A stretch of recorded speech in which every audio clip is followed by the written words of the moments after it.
Hai guys, ketemu lagi dengan aku Awa. Jadi di video kali ini aku bakal sharing-sharing ke kalian dan cerita sedikit tentang cerita horor yang pernah aku baca. Dan kali ini aku bakalan menceritakan tentang boneka yang hilang guys. Jadi kisah ada seorang wanita, kita kasih namanya ini Sarah, yang dimana dia habis membeli boneka antik untuk dijadikannya koleksi barunya.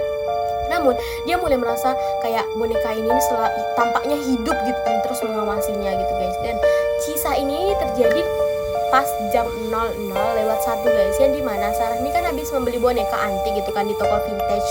Dia ini kayak sangat senang gitu dengan pembelian barunya dan memutuskan untuk membawanya pulang lah gitu ke rumah gitu kan. Pas di jam 1 sampai jam 2.30 Sarah ini kan udah ada di rumah. Dia mulai merasa kalau misalnya boneka itu tuh kayak tampak mengawasinya. Dia merasa nggak nyaman, tetapi kayak dia tuh nggak terlalu memperhatikan lah gitu intinya gitu kan. Nah di jam 2.30 sampai jam 4 Sarah ini mulai kayak menyadari kalau misalnya boneka itu tuh tampak kayak berubah posisi. Dia merasa kayak takut lah, mulai berpikir kalau misalnya boneka ini hidup gitu kan, kemungkinan hidup gitu kan, bukan jadi merinding gitu kan.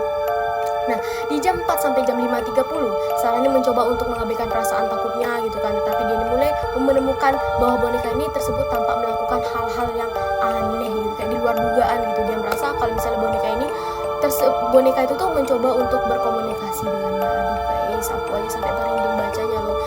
Dan pas di jam 5.30 sampai jam 7 Sarah ini menjadi semakin takut dan memutuskan untuk melakukan penelitian tentang boneka itu tuh. Dia menemukan boneka boneka tersebut tuh memiliki sejarah yang gelap dan telah dimiliki oleh seorang anak kecil yang meninggal dalam keadaan yang tidak biasa. Aduh guys, merinding aku membacakannya kan.